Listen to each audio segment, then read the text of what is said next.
Hello, welcome to our page. As you can see in this video, we are wall mounting Samsung M8 monitor. Since I struggled to find a simple video on this, so here I am making one. At first, you need to remove 4 rubber caps hiding the 100 cross 100 VESA holes from the monitor. Attach any standard 100 cross 100 VESA mount. Fix the mounting plate to the monitor. Install the swivel bracket on the wall.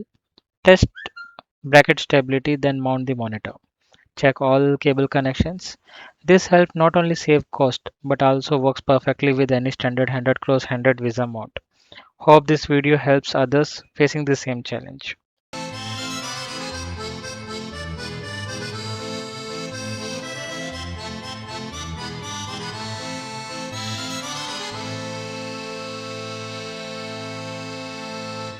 Thank you for watching this video. For any requirements, please contact Next Tech AV Solutions.